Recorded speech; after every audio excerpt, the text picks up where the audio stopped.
YouTube, we are back with another video. Before the video starts in this voiceover, I just want to let you guys know I do have a bit of a sinus infection. So my nose is all stuffy and I may sound nasally, so I apologize. I'll do my best. So in today's video, we're doing that mid-bald fade, and right now what I'm doing is I was just balding out, setting my original guideline. Started it with my trimmers, and now I'm just following back up with my foil shavers. So his hair's already short around the parietal ridge, and what I'm doing is I'm using my 1.5 guard, to debulk a little bit, set that top guideline. And it's really important that when you are starting that blend, you don't want to blend higher than that parietal ridge, right along the break of the head, because if you blend higher than that with straight hair, it's just going to push that fade up and it's going to porcupine out on the top of the head. So it's not going to have that smooth transition, and essentially what's going to happen is you're going to be chasing that blend all the way up the head, and it'll be a lot hard to get that smooth, tight blend. So previous to me having my lever open and just doing some lever work, I was using a 1 guard, the double magnetic guards by Andis, and I always start with it open and I close the lever a little bit, just because you don't want to start creating another harsh guideline right away. You want to blend right into the previous guard that you used. So I did a 1.5, followed it up with a 1, and I'm skipping the 0 guard because I'm going to use that for detail work a little bit. And I went straight into lever open right after that one, and now I'm just closing it, opening it up a little bit so that it gets that nice little smooth buttery blend. Right now he was just telling me, he was looking in the mirror like, yeah man, this cut looks good, blend's looking nice, looking on point. Yeah, just talking to me about the fade, let me know how he liked it. Back on the other side, doing the same exact thing, just creating a bald guideline first. And it's really important to always keep those guidelines symmetrical and as even as possible, and you really want to try and keep the width of that guideline you're creating in the same for each guard that you use. So after this, I'll probably go up about, I go about half an inch, maybe to an inch with each guideline, and I do that with every single one. So when I start, if I'm blending down, so I'll start with the 1.5, and I'll create that top guideline, and then after that, when I'm following back up with the 1 guard, what I'm doing is I'm going down a half inch to an inch from that top guideline. And then once I go down to the next guard in the lower size, do the same exact thing. I'll go down a half an inch to an inch from that previous guideline. So it's always important to remember where you left off with each guide, because if you're going higher than the lowest point of the guard that you used previously, you're going to create another guideline. You're going to have to work on blending that back out. And that's what I'm doing right now. I got my Wall Premium 1 guard. So I bounce back between Premium 1 guards and the double magnetic guards by Andis, just because depending on hair texture and what I'm doing, sometimes I like to use different guards with other company guards like Andis and the Wall guards, because I get a little bit of a different blend from that 0. So I bounce back between that 0 guard by the double magnetics by Andis and that half guard by Wall. It's essentially the same millimeter, and that's what's important when you're looking at guards and their lengths. It's about the millimeter. So the 0 and the half guard, it's the same exact millimeter of a guard, it's just different numbers by the company. So right now I just got my guard on, got my 1 back on, and I'm just doing a little bit of detail work as I go. I don't set in the guidelines and then set in the other one and set in the other guideline.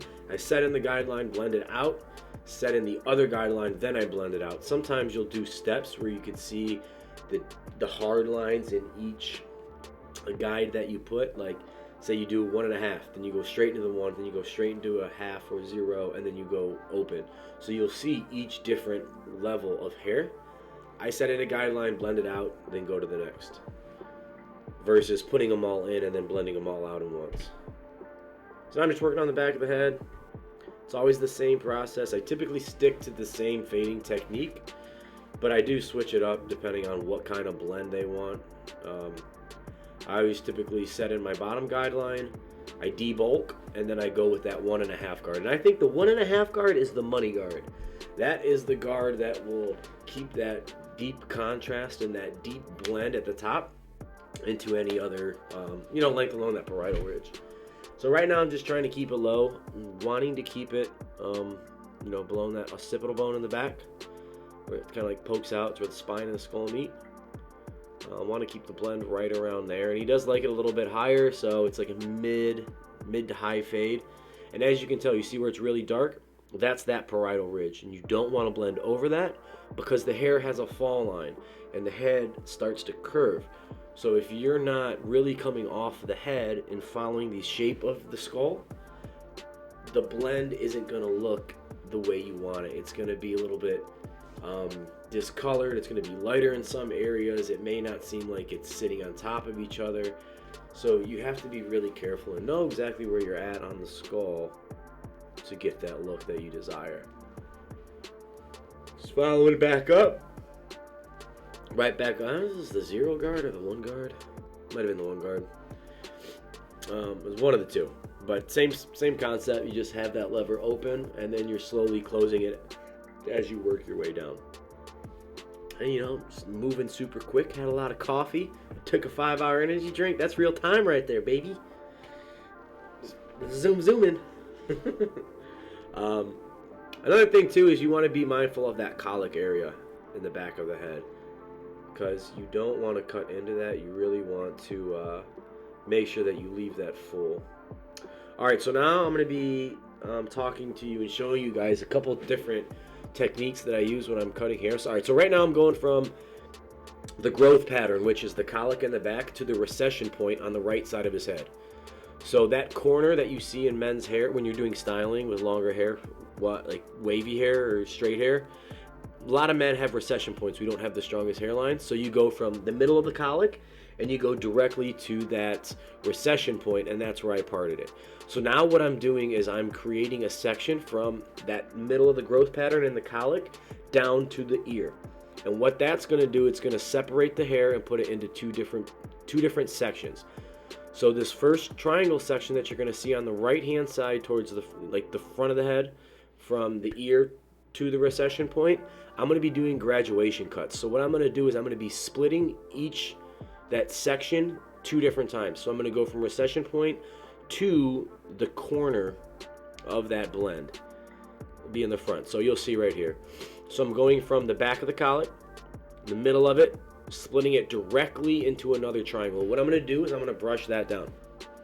And now what I'm going to do is I'm going to be creating graduation along the shape of the blend. So I'm going to comb it down and I'm going to put it into my fingers, and I'm just going to trim it right where that blend starts. And I also do have a short bit on the left and the long bit. So the long bit is the hairs that you're going to cut to match the short bit of the hairs. And I'm going to work directly along this line, and I'm not even taking that much off, because all I'm doing is I'm just creating that graduation from the blend into the longer hair. And as you can see, it's super quick. It doesn't take long. Now with a little bit of longer hair it might, but same thing again. Going straight from that growth pattern at the cowlick, splitting where that recession is, and I'm going to do the exact same thing again. I'm going to follow my guidelines, and I'm going to do the exact same steps so that you get that graduation between those different sections within that's like that 1/4 of that. So as you can see, there isn't that much that I'm taking off. And when you're cutting hair with straight hair, there's a desired shape for that haircut, and you want to stick to that shape. And what's going to happen is once you get that shape intact, whenever they come back, you're just going to get them back to that same shape. So you're going to have a base. It's going to overgrow a little bit because they're going to take anywhere from 2 to 3 weeks, and they're going to come back. And what you're going to do is you're going to cut it to that desired shape that you originally hadn't set, and that's where you see the hair that's overgrown, and you cut it back to your original guidelines. So you have to understand the shape of the cut, the head, and the right cutting patterns and techniques, and where you want to cut. So now I'm just doing a little bit of scissor over comb, just touching up some work, speed down through. As you can see, that point where we were cutting, you want to separate and section the head. So you go from middle of the cowlick all the way to the recession points when you're doing a comb over. All right, so now what I'm going to do is I'm going to be taking out a chunk of the back right corner of the head. So a lot of times what happens is around that cowlick area, it'll get really thick. So what I'm doing is I'm going from recession point to the corner like we did previously, and I'm splitting the cowlick down to the left side of the ear. As you can see, I follow that same trajectory, and I go from the middle of the cowlick down to the left side of the ear and right behind it. What I'm going to do is I'm going to comb the hair down, and I'm just going to follow that guideline diagonally down to the left behind that ear. So it's a diagonal parting down to behind the ear.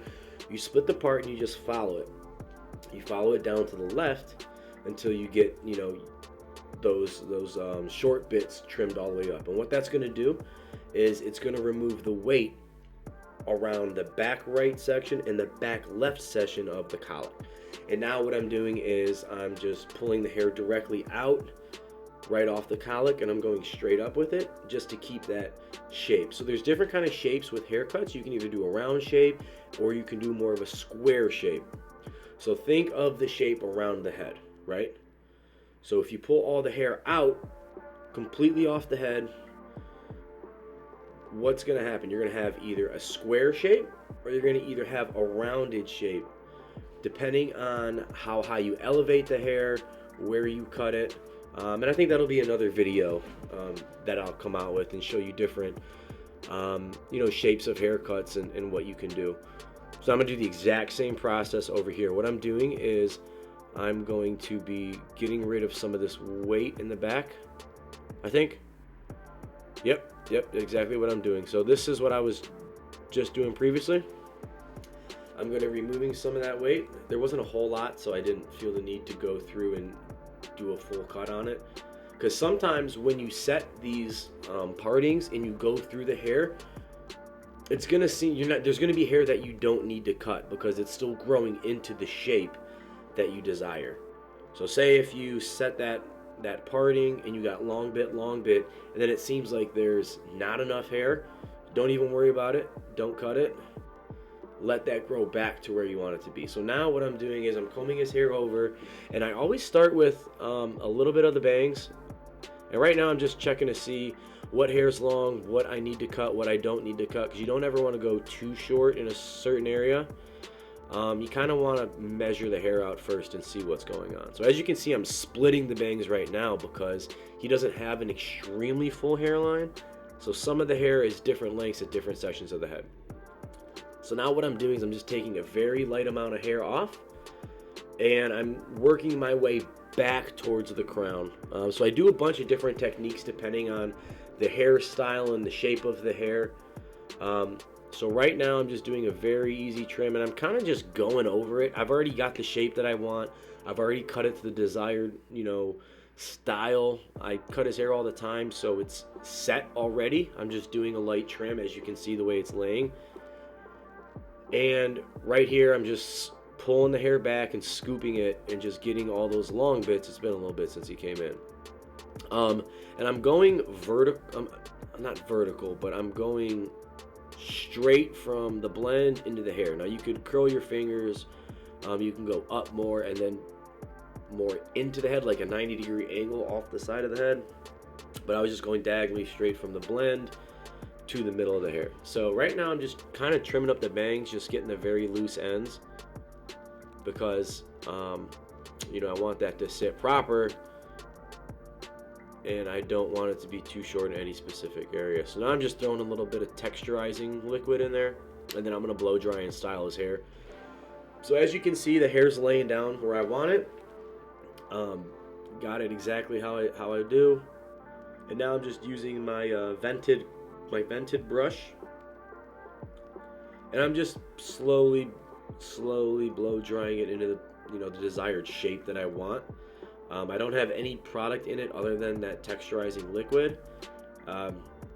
So I'll put some pomade in right now is what I'm doing, and we're just styling it how we want it, just making it look good. That pomade gives it that nice shine, and as you can see when I spin them around, you'll see what I'm talking about like removing the weight along the back quarters of the head. So it's not bulky in the back anymore, and that's what happens when you do that diagonal parting from the growth pattern towards the back of the ear. Removes that weight, and then you just go from the crown all the way into the recession point, and you do that gradual cutting. So that's the blend. If there's anything else you guys want to know, let me know. What y'all think? Let me know. Drop a comment down below. Like it, share it. Hopefully you guys learned something, and that's the video. Tune in next week for another banger.